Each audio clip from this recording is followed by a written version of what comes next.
आदाब, नमस्कार। आप देख रहे हैं आईएनएन चैनल। मैं हूं शेख अहमद अली। इस न्यूज बुलेटिन में आइए नजर डालते हैं दिन भर की बड़ी खबरों पर। हैदराबाद जिले में हमारी बस्ती हमारा स्कूल प्रोग्राम को कामयाब बनाने के लिए शहर से ताल्लुक रखने वाले वुज़रा श्रीनिवास यादव और मोहम्मद महमूद अली ने शहर के अरकान मुखन्ना, ओहदेदारों और जीएचएमसी के मेयर और डिप्टी मेयर के साथ एक इजलास मुनक्किद किया। इस इजलास के इख्तिताम के बाद रियासती वुज़रा श्रीनिवास यादव और महमूद अली ने मीडिया से बात करते हुए कहा कि खानगी स्कूलों की तर्ज पर सरकारी स्कूलों में बुनियादी सहूलतों की फराहमी के लिए चीफ मिनिस्टर ने हमारी बस्ती हमारा स्कूल प्रोग्राम शुरू करने का फैसला किया। इस प्रोग्राम के जरिए सरकारी स्कूलों में बुनियादी सहूलतों को फराहम किया जाएगा और तालीम के मियार में भी इजाफा किया जाएगा। उन्होंने कहा कि इस प्रोग्राम के लिए हुकूमत ने 7,289 करोड़ रुपए मख्तस की है, जिस पर वो चीफ मिनिस्टर चंद्रशेखर राव का शुक्रिया अदा करते हैं। इन वुज़रा ने कहा कि हैदराबाद जिले के हुदूद में 9 सरकारी सतह पर 499 प्राइमरी, 9 अपर प्राइमरी और 182 हाई स्कूल्स हैं। इन तमाम स्कूलों में 1,25,000 तुलबा तालीम हासिल कर रहे हैं। हमारी बस्ती हमारा स्कूल प्रोग्राम के पहले मरहले के तहत जिले हैदराबाद के 239 स्कूलों को तरक्की दी जाएगी। उन्होंने कहा कि तरजीही बुनियाद पर जिले के हर एक असेंबली हल्के में 10 स्कूलों की निशानदही करने की ओहदेदारों को हिदायत दी गई है। शिनाख्त करदा स्कूलों में यह प्रोग्राम अंजाम देते हुए इन स्कूलों में बुनियादी सहूलतों को फराहम किया जाएगा। इस प्रोग्राम के जरिए स्कूलों में बरकी, पीने का पानी, टॉयलेट का इंतजाम किया जाएगा और स्कूलों में फर्नीचर का भी इंतजाम किया जाएगा। इसके अलावा जिन स्कूलों की इमारतों को हिसारबंदी नहीं है वहां हिसारबंदी किचन शेड्स तामीर किए जाएंगे। इसके अलावा खस्ता हालत में पाए जाने वाले क्लासरूम्स की जगह नए क्लासरूम्स तामीर किए जाएंगे। इन वुज़रा ने कहा कि स्कूलों में डिजिटल तालीम देने के लिए हर असेंबली हल्के के अरकान असेंबली और काउंसिल का ताउन लेते हुए एक मंसूबा तैयार करने की ओहदेदारों को हिदायत दी गई है। तेलंगाना के वज़ीर सेहत हरीश राव ने कहा कि वज़ीर आला चंद्रशेखर राव ने गरीबों को बेहतर निगहदाश्त सेहत खिदमात की फराहमी के लिए बस्ती दवाखानों का क़याम अमल में लाया है और वो तिब्बी शोबे को मुस्तहकम कर रहे हैं। उन्होंने संगारेड्डी जिले के रामचंद्रपुरम मंडल की SC colony, Bombay colony, LIG Bharati Nagar colony में बस्ती दवाखानों का इफ्तिताह किया। इस मौके पर मुनक़िदा तकरीब से खिताब करते हुए उन्होंने वाज़ेह किया कि हुकूमत ने जीएचएमसी हुदूद में 256 बस्ती दवाखानों को शुरू किया है। ऐसे में हर एक क्लिनिक में एक माहिर एमबीबीएस डॉक्टर, स्टाफ नर्सेस और दीगर अहलकार होते हैं। इन क्लिनिक्स में मुफ्त तिब्बी खिदमात, हर किस्म की अद्वियात दस्तियाब हैं। साथ ही हर किस्म के मायने मुफ्त में किए जाते हैं। टी डायग्नोस्टिक्स के जरिए आवाम को 57 किस्म के मायने मुफ्त करवाने की सहूलत फराहम की गई है। उन्होंने आवाम से ख्वाहिश की कि वो प्राइवेट अस्पतालों में जाकर रकम ज़ाया ना करें। ये दवाखाने मुल्क के लिए मिसाल बन गए हैं। 15वें मालियती कमीशन ने सिफारिश की है कि बस्ती डिस्पेंसरियां तमाम रियासतों में कायम की जाएं। टी डायग्नोस्टिक में खून का नमूना देने पर हर किस्म के मायने मुफ्त किए जाएंगे और रिपोर्ट सेल फोन पर भेज दी जाएगी। उन्होंने निशानदही करते हुए कहा कि हैदराबाद में 256 बस्ती डिस्पेंसरियों के जरिए रोजाना औसतन 2,50,000 अफराद मुफ्त इलाज की सहूलत हासिल कर रहे हैं। पटन शुरू में पहले से ही 3 बस्ती डिस्पेंसरियां हैं। हमने आज 3 नए क्लिनिक शुरू किए हैं। सांप के डसने, कुत्ते के काटने, डेंगू, मलेरिया समेत तमाम किस्म की अद्वियात सरकारी अस्पतालों में दस्तयाब है। वजीर फाइनेंस टी हरीश राव ने मरकजी वजीर फाइनेंस निर्मला सीतारामन को हफ्ते के रोज एक खत लिखा, जिसमें उनसे तेलंगाना को मरकजी हुकूमत से ग्रांट जारी करने के लिए माजी में लिखी गई दरखास्तों को याद दिलाया गया। हरीश राव ने कहा कि आंध्र प्रदेश रीऑर्गेनाइजेशन एक्ट के सेक्शन 94(2) के तहत पसमानदा इलाकों की तरक्की के लिए मख्तस फंड में से 900 करोड़ रुपए जारी होना बाकी है। इसके अलावा 5 साल के लिए ग्रांट बढ़ाना जरूरी है। नीति आयोग की हिदायत के मुताबिक 24,205 करोड़ रुपए जारी करना ज़ेरे इल्तिवा है। हरीश राव ने मकतूब में लिखा कि मरकज ने मकामी इदारों को 817 करोड़ 61 लाख रुपए देने के लिए 14वें मालियती फाइनेंस कमीशन की माफ कीजिएगा 14वें फाइनेंस कमीशन की सिफारिशात को बज़ाहिर मुस्तरद कर दिया है। दही बल्दियात इदारों को 315 करोड़ 32 लाख रुपए और शहरी बल्दियात इदारों को 502 करोड़ 29 लाख रुपए ज़ेरे इल्तिवा है। अगरचे कि रियासत ने तमाम शराइत पूरी की, लेकिन ये ग्रांट्स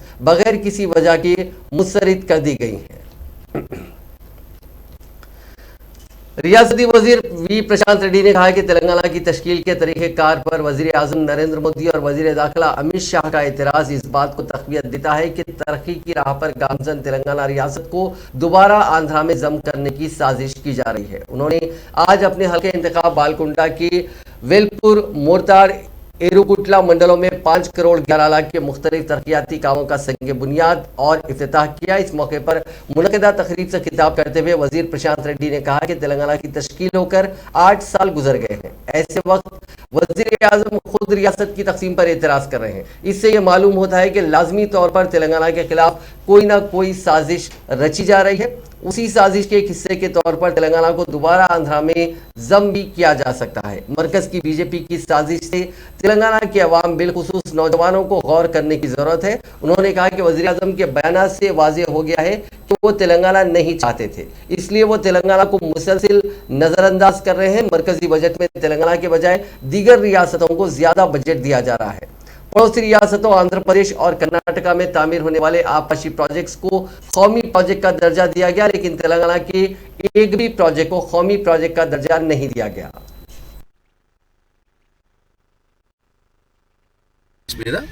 కొద్ది శాతం చాలా తక్కువ, అది కూడా 1-2%, 100 రూపాయలు ట్యాక్స్ పోతే 2 రూపాయలు ఇక మీ రాష్ట్రాల్లో రోడ్లకు వాడుకోండి అని చెప్పి వాళ్ళు ఇస్తారు. ఇది స్కీమ్.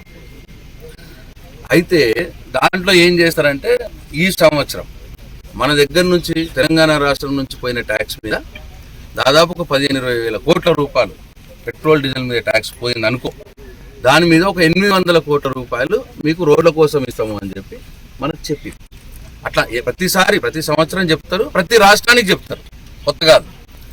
అది అప్పుడు ఏం చేస్తారంటే ఆ 800 కోట్ల విలువ గల రోడ్లు ఎక్కడెక్కడ పెట్టాలనో మీరు పంపియండి మాకు అని రాష్ట్ర ప్రభుత్వాన్ని అడుగుతారు. సెంట్రల్ గవర్నమెంట్ రాష్ట్ర ప్రభుత్వం అంటే నన్ను ఆర్ఎండ్బి మినిస్టర్ని అడుగుతారు, ఇలా రోడ్లు నా చేయాలనే ఉన్నారు కాబట్టి. అట్లా అడిగేటప్పుడు ఏంటంటే మీ ఎమ్మెల్యేలు ఎంపీలను కూడా అడగండి, వాళ్ళు ఏమన్నా ప్రపోజల్ చేస్తే దాంట్లో నుంచి ఫైనల్గా స్క్రూటినీ చేసి 800 కోట్ల విలువ గల రోడ్లు మాకు పంపియండి, మేము వాటికే డబ్బులు ఇస్తాము అని అంటారు. అట్లా నేను మా ఎమ్మెల్యేలు ఎంపీలు అన్ని పార్టీల వాళ్ళని అడిగినాం, అన్ని పార్టీల ఎమ్మెల్యేలు ఎంపీలను అడిగితే అందరూ ప్రపోజల్స్ ఇచ్చిర్రు. ఇచ్చిన ప్రపోజల్స్ ఎంతైనా 4,000 కోట్లు వచ్చినాయి. 4,000 కోట్ల ప్రపోజల్స్ వస్తే దాంట్లో 800 కోట్ల సెలెక్ట్ చేసి మేము సెంట్రల్ గవర్నమెంట్ పంపించామన్నారు. ఆ సెలెక్ట్ చేసిన దాంట్లో నేను 2 రోడ్లు సెలెక్ట్ చేసిన, నేను ప్రపోజ్ చేసిన. ఏది ఒకటేమో ఆ హైవే నుంచి బ్రాహ్మణపల్లి తొర్లికో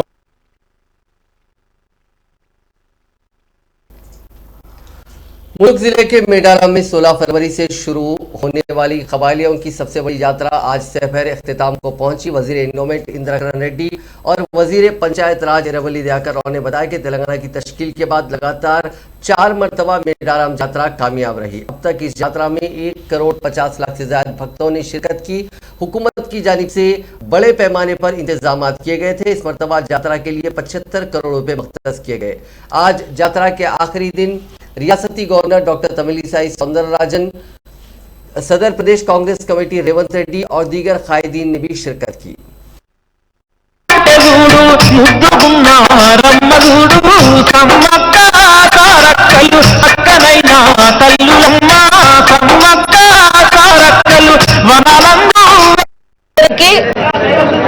సమ్మక్క సారక్క జాతర శుభాకాంక్షలు. గిరిజన ప్రజలందరికీ సమ్మక్క సారక్క జాతర శుభాకాంక్షలు. తెలంగాణ ప్రజలందరికీ సమ్మక్క సారక్క దీవెనలు ఉండాలని నా ప్రార్థిస్తున్నాను. ఈ జాతర ఈ దేశంలోని గొప్ప గిరిజన జాతర.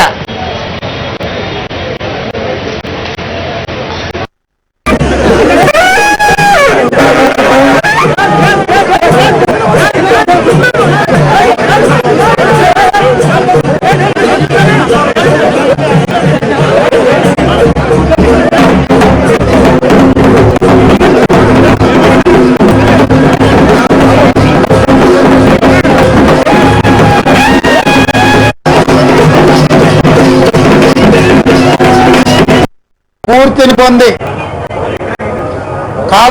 కాలాంతకులుగా మారిన పాలకుల యొక్క అబంధ హస్తాల నుంచి పేదలకు విముక్తి కలిగించి మరీ ముఖ్యంగా దళిత గిరిజన ఆదివాసీ బిడ్డలకు ఒక మంచి పరిపాలన అందించడానికి, ఒక శ్రేష్టమైన జీవితాన్ని అందించడానికి ఇక్కడ నుంచి స్ఫూర్తి పొందడం జరుగుతుంది. అదేవిధంగా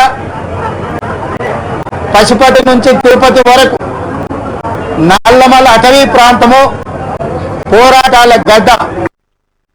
మేడారము సమ్మక్క సారలమ్మ జాతర తెలంగాణ రాష్ట్రం వచ్చిన తర్వాత 4వసారి గౌరవ ముఖ్యమంత్రి కె చంద్రశేఖరరావు గారి ఆధ్వర్యంలో 360 నుంచి 385 కోట్ల రూపాయల వరకు ఖర్చు చేయడం జరిగింది. భక్తులు పెద్ద ఎత్తున కోవిడ్ ఉన్న సమయంలో ముందస్తుగానే చాలా మంది భక్తులు వచ్చి మొక్కు చెల్లించుకొని పోవడం జరిగింది. మరి ఏర్పాట్లు కూడా గణనీయంగా చేయడం జరిగింది. ఇవాళ నిజంగా కూడా బ్రహ్మాండంగా సమ్మక్క సారలమ్మ జాతర ఈ రోజు ముగింపు కాబోతుంది. మొక్కు చెల్లించుకున్న ప్రతి ఒక్కరికి కూడా హృదయపూర్వకంగా ధన్యవాదాలు. ఇక్కడ ఏదైతే ఈ సహకరించినటువంటి ప్రతి ఒక్క అధికారులకు, అన్ని డిపార్ట్మెంట్ అధికారులకు కృతజ్ఞతలు తెలియజేస్తున్నాను. మేము 1 కోటి అనుకున్నాం, 1,40,00,000 దాకా పోతుంది అనేది ఉన్నది. ఇప్పటి వరకు 1 కోటి ఇచ్చారు. ఈసారి ఏ లోపం లేకుండా అందరు కలిసి ఈ గౌరవాన్ని పెంచే రూపంగా ప్రతి ఒక్కరు కూడా కష్టపడ్డారు. సమ్మక్క సారాలమ్మ జంపన్న సుంటి పోరాట వీరులు సాధించిన చరిత్ర మర్చిపోయి పైసకు అక్కర్రాని బండి సంజయ్ కేంద్ర మంత్రులు ఇక్కడికి వచ్చి విమర్శించడం అంటే సిగ్గుటెట్టు. ఎక్కడ రాజకీయాలు చేయాలని కూడా తెలియదు. ఆదివాసులు తన్ని దూరం కొడతారు. అది దగ్గర పెట్టుకును ఏం చేసినావు చెప్పు. వాళ్ళకు సీఎం గారు రాలేదు, కొన్ని సందర్భాలలో ఆయన హెల్త్ మంచిగా లేక రాలేకపోయారు. వస్తానని ప్రిపేర్ అయ్యాడు. కానీ ఇదంతా చేసింది ఆయన ఆధ్వర్యంలో. ప్రతి గంట రివ్యూ చేస్తాడు. నువ్వు వచ్చి ఏం చేసినావా కిషన్ రెడ్డి గారు, గిరిజన శాఖ మంత్రి గారు, నువ్వు వచ్చి ఏం చేసినావు చెప్పు నాకు ఒకటి. చెయ్యకున్నా పర్వాలేదు, పుల్లలు పెడుతున్నావు, పిచ్చి పిచ్చి మాటలు పడుతున్నారు. నీ కుంభమేళానికి ప్రధానమంత్రి గారు పోయి తాళం చేస్తాడు. అదే ఆదివాసుల దానికి ఎందుకు నువ్వు వచ్చి రావు? దీనికి ఎందుకు రాలే 7 ఏళ్ళ బట్టి? ఇది ఆదివాసుల దాన్ని వస్తలేవా, గిరిజనుల దాన్ని వస్తలేవా చెప్పు. ఎందుకు రాలే? నేను మోడీ గారిని అడుగుతున్నా. మా కేసీఆర్ గారు 5-6 సార్లు వచ్చిపోయారు. వచ్చుడే కాదు, డెవలప్మెంట్ చేశాడు. 350 కోట్లు ఖర్చు పెట్టి. అదే కుంభమేళానికి 325 కోట్లు మొదలు ఇచ్చాము. నీకు ఇక్కడ ఏందయ్యా 2 కోట్లు? ఎవరికి కావాలి మొహం? మేడారము సమ్మక్క సారలమ్మ జాతర తెలంగాణ రాష్ట్రం వచ్చిన తర్వాత 4వసారి గౌరవ ముఖ్యమంత్రి కె చంద్రశేఖరరావు గారి ఆధ్వర్యంలో 360 నుంచి 385 కోట్ల రూపాయల వరకు ఖర్చు చేయడం జరిగింది. భక్తులు పెద్ద ఎత్తున కోవిడ్ ఉన్న సమయంలో ముందస్తుగానే చాలా మంది భక్తులు వచ్చి మొక్కు చెల్లించుకొని పోవడం జరిగింది. మరి ఏర్పాటు కూడా గణనీయంగా చేయడం జరిగింది. ఇవాళ నిజంగా కూడా బ్రహ్మాండంగా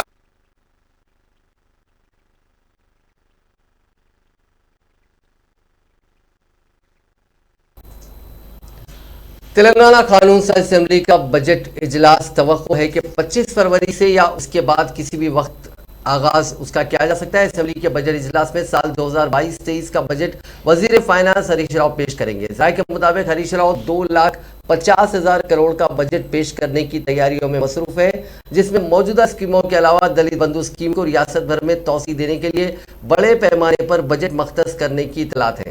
असेंबली का इजलास रियासती गवर्नर डॉक्टर तमिलिसाई सौंदरराजन के खिताब से होगा।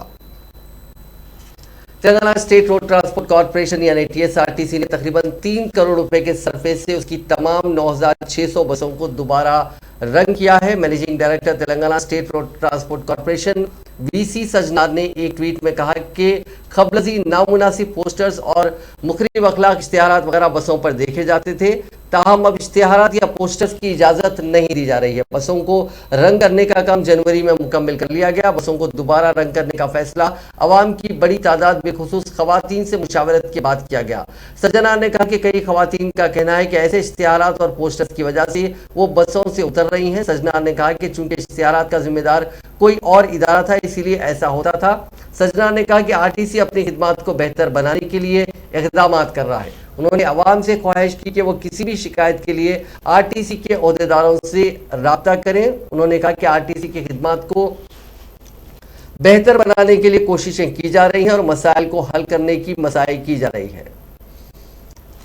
मुल्क भर में जारी हिजाब तनाज़े के बायस आज मुस्लिम लड़कियों में हिजाब और पर्दे पर तेजी से शऊर बेदार हो रहा है। आज निजामाबाद के मुख्तलिफ कॉलेजेस और स्कूल्स की तालिबात ने निजामाबाद प्रेस क्लब में मीडिया से बात करते हुए कहा कि हिजाब व पर्दा हमारा बुनियादी और आईनी हक है, कोई हमसे हमारा दस्तूरी हक नहीं छीन सकता। तो यहीं से हम पर जो है सो हिजाब का हुक्म वारिद हुआ है और हिजाब हमारे प्यारे नबी सल्लल्लाहु अलैहि वसल्लम की अज़वाज, उनकी बेटियों और हम सब पर भी फर्ज है। हिजाब में हम अपने आप को महफूज समझते हैं, जैसा कि हर कोई अपनी अपनी मजहब की कोई चीज़ अपनाता है, अपनी अपनी मजहब की मुख्तलिफ चीज़ों को अमल करता है, इसी तरह हम भी हिजाब को पहनते हैं और हम इसमें बहुत महसूस करते हैं।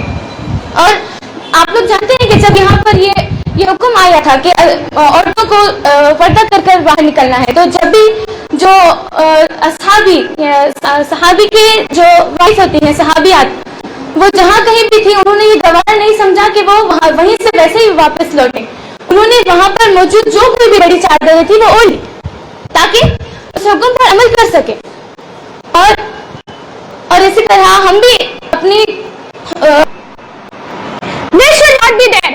And Supreme Court in Khosla versus Union of India 2014 ruled out that clothing is a form of expression under Article 19 Clause 1.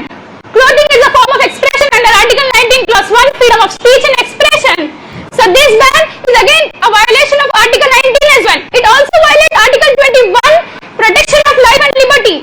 Hijab is our choice, it's our liberty, it protects us and we are choosing, we are being given liberty. When you are banning hijab, you are doing it against the Constitution, Article 21. Hijab allows us to cover ourselves, to protect ourselves from harassment and molestation. They are claiming that hijab prevents modernization. I don't understand what kind of modernization is this.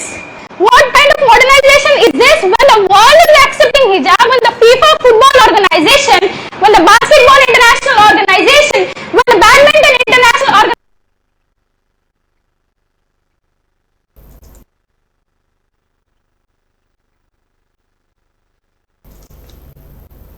मरकजी वजीर सयाहत किशन रेड्डी ने हैदराबाद में PIB की जानिब से मुनक़िदा meet the press को मुखातिब करते हुए बताया कि मरकजी हुकूमत की जानिब से मुल्क भर की रियासतों में कौमी शाहराहों के तामीरी काम पाए तकमील किए जा रहे हैं, जिसमें तेलंगाना भी शामिल है। उन्होंने बताया कि 2014 में नरेंद्र मोदी वज़ीर आज़म का ओहदा संभालने के बाद सिर्फ 7 साल में तेलंगाना के 2511 किलोमीटर के कौमी शाहराहों में से 2483 किलोमीटर कौमी शाहराहों के तामीरी काम तकरीबन 32,000 करोड़ रुपए खर्च करते हुए पाए तकमील किया। इसी तरह मरकजी हुकूमत ने तेलंगाना में रिंग रोड के तामीरी काम पाए तकमील किए।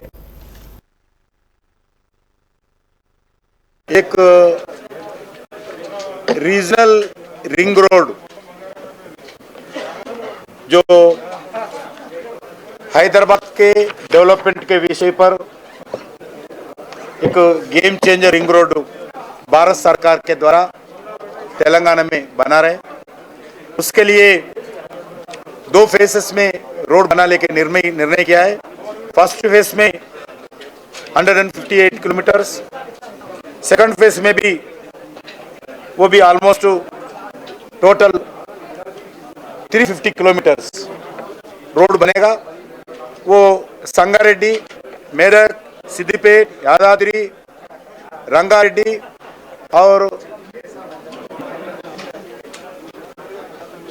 चौटपल इधर से लेके फिर संगारेड्डी में नेशनल हाईवेज में मिलते हैं। इस रोड के लिए भारत सरकार नॉर्थ जोन साउथ जोन मिलाकर लगभग 19,000 करोड़ से ज़्यादा खर्च करने वाले हैं। उसमें लैंड एक्विजिशन का लगभग टोटल मिलाकर 4,000 करोड़ होते हैं। 4,000 करोड़ में स्टेट गवर्नमेंट 50%, सेंट्रल गवर्नमेंट 50% खर्च करते हैं। रोड निर्माण के लिए 100% केंद्र सरकार के द्वारा ही इसका रीजनल रिंग रोड का निर्माण होगा। लगभग तेलंगाना में रहने वाले 50% से ज़्यादा लोग इस रोड के अंदर ही रहेगा। इतना पॉपुलेशन रहेगा, ये तेलंगाना विकास के लिए एक गेम चेंजर होगा। और उसके साथ साथ नरेंद्र मोदी सरकार तेलंगाना में आने के बाद, तेलंगाना बने के बाद, नरेंद्र मोदी जी प्रधानमंत्री बनने के बाद नया रोड जो लास्ट 6 इयर्स में 2483 किलोमीटर्स का नेशनल हाईवेज का रोड बनाया। ये 99% जो आज़ाद के बाद जितने national highways road Narendra Modi ji 2014 में प्रधानमंत्री बनने तक रोड बनाया था, उससे 99% अधिक रोड, ऑलमोस्ट 99% ज़्यादा रोड ये समय में इस 6 साल में बनाए। तेलंगाना में 33 डिस्ट्रिक्ट है, उस 33 डिस्ट्रिक्ट अभी नया बनाए डिस्ट्रिक्ट है। नया बनाए डिस्ट्रिक्ट में भी भारत सरकार के द्वारा 32 डिस्ट्रिक्ट्स को हेडक्वार्टर को हम नेशनल हाईवेज के द्वारा नरेंद्र मोदी सरकार कनेक्टिविटी किया है। और एक डिस्ट्रिक्ट पेद्दपल्ली है, वो भी जल्दी नेशनल हाईवे द्वारा कनेक्ट करने का हम प्रयास करने वाले हैं। अभी तक भारत सरकार के द्वारा इस रोड्स के विकास के लिए हम लगभग 93,653 crores बीजेपी ओबीसी मोर्चा के कौमी सदर व साबिक रुकने असम्बली डॉक्टर के लक्ष्मण ने रियासती वजीर केटी रामाराव पर सख्त तनकीद करते हुए कहा कि वो बिला वजह वजीर आजम नरेंद्र मोदी को तनकीद का निशाना बना रहे हैं। उन्होंने टीआरएस कायदीन को इंतबाह दिया कि वो वजीर आजम और बीजेपी पर गैर जरूरी तनकीद से परहेज करें। टीआरएस के युवा नेता और मंत्री मुख्यमंत्री के बेटा केटीआर ने कल सिरसिल्ला जिला के अंदर मोदी जी के बारे में जो बयान दिया गया है, मोदी जी वंचित क्या देश के लोगों को, ये ऐसा बात जो केटीआर बोलते हैं। मैं अगर गिनती शुरू करा, ये 8 साल के अंदर कौन वंचित किया आज तेलंगाना समाज को। आज हर घर को, एक नौजवान को सरकार के नौकरी से लेकर दलित मुख्यमंत्री बनाने का जो आपका नारा था, ऐसा गिनती किए तो किस तरह लोगों को धोखा दिया आप लोगों ने, आज पूरा तेलंगाना जान रही है। भारतीय जनता पार्टी उभर के आ रही है, इसलिए आप आज भारतीय जनता पार्टी के ऊपर कीचड़ उछालने का आज साजिश कर रहे हैं। मोदी जी लगभग ये 7.5 साल के अंदर एक भी दिन आज बगैर विराम का 24 घंटा देश के हित के लिए किस तरह काम कर रहे लोग को जानकारी है। आजकल आप जो चाइना के हित के लिए जो बात कर रहे हैं और आप संविधान को बदलने के जो बात कर रहे हैं, किसके लिए संविधान को बदलना चाह रहे हैं? आपके परिवार को, जिस तरह चाइना में जिनपिंग हमेशा वही राज करने के लिए जो संविधान बने, उसी तरह संविधान आप चाह रहे क्या? आप, आपके बाद आपके बेटा, आपका पोता डॉक्टर बाबा साहब अंबेडकर जो हर नागरिक को जो हक दिया गया, वो छीनने का साजिश जो चल रहा है तेलंगाना में, जरूर भारतीय जनता पार्टी उसके खिलाफ हम जरूर आंदोलन चलेंगे। ये भी आज आप जो वादे किए थे और वादे को तोड़कर आज मोदी जी सरकार किस तरह आज सामाजिक न्याय सूत्र। तेलंगाना कांग्रेस के वर्किंग प्रेसिडेंट व रुकने असेंबली जग्गा रेड्डी ने कांग्रेस पार्टी छोड़ने का ऐलान कर दिया है। इस खुसूस पे उन्होंने पार्टी सदर सोनिया गांधी और सीनियर कायद राहुल गांधी को 3 सफ़ात पर मुश्तमिल एक मकतूब रवाना करते हुए वाजे किया कि वो बहुत जल्द कांग्रेस पार्टी से इस्तीफा पेश करने वाले हैं। साथ ही उन्होंने कहा कि अगरचे कि वो कांग्रेस को छोड़ने का फैसला किए हैं, ताहम वो गांधी खानदान का एहतराम करेंगे। बहुत जल्द कांग्रेस के मुख्तलिफ ओहदों से अपना इस्तीफा पेश कर देंगे। उन्होंने इल्ज़ाम लगाया कि कांग्रेस पार्टी में उनकी शदीद तौहीन हो रही है, जिसको वो बर्दाश्त नहीं कर पा रहे हैं। पार्टी के चंद कायदीन उन पर मखबरी का इल्ज़ाम आयद कर रहे हैं और उनके खिलाफ चंद यूट्यूब चैनल्स में गलत तशहीर भी की जा रही है।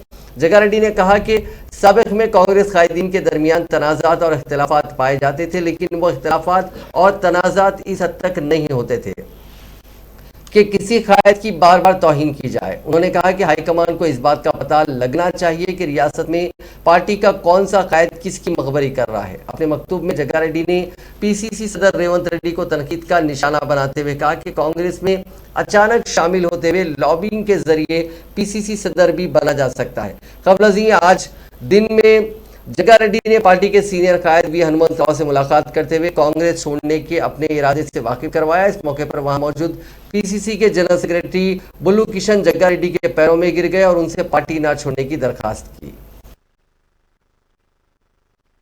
ఇంకో రీతిలో పనిచేయలేదు.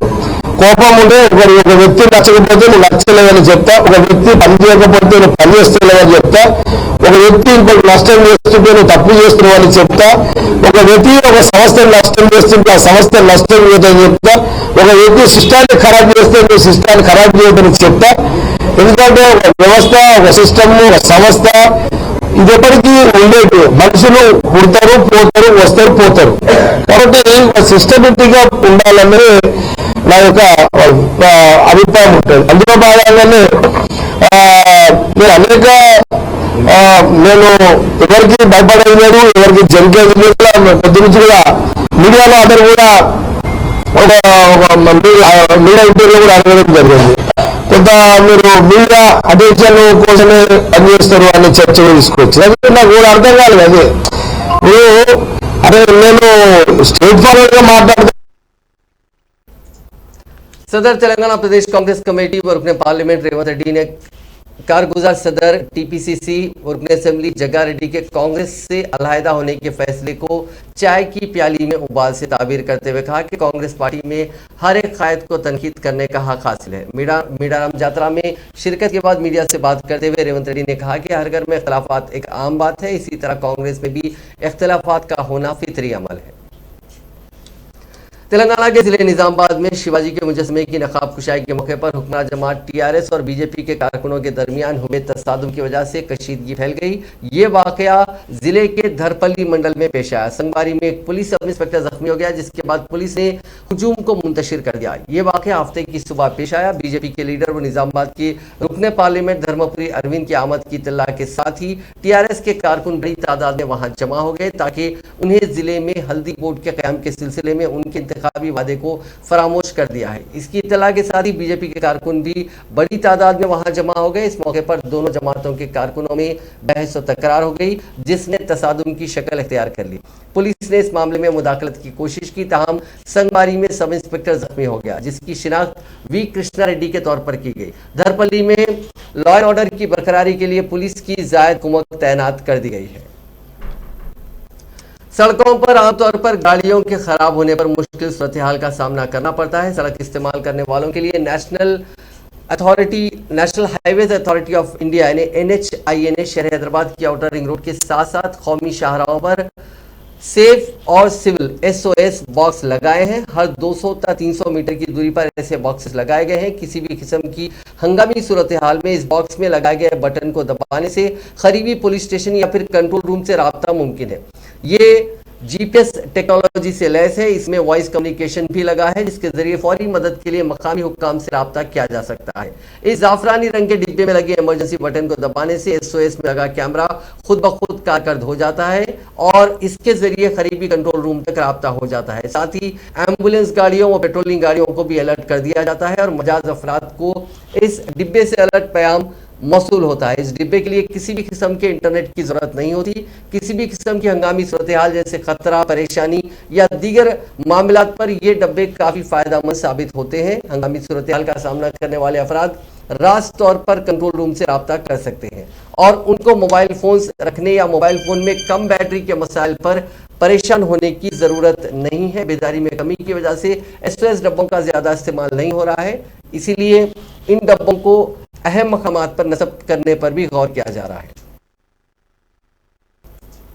आखिर में नजर डालते हैं कोरोना से जुड़े आंकड़ों पर। पिछले 24 घंटों में रियासत भर में कोरोना के 39,000 माफ कीजिएगा जो टेस्ट किए गए उनकी तादाद करीब 40,000 रही, जिसमें 401 अफराद मुस्बित पाए गए। एक और फर्द की इस मोजी वायरस की वजह से मौत हो गई, जबकि रियासत में फिलहाल 5,646 अफराद का अब भी कोविड का इलाज जारी है। नाजरीन, इस न्यूज बुलेटिन में बस इतना ही। देखते रहिए INN चैनल।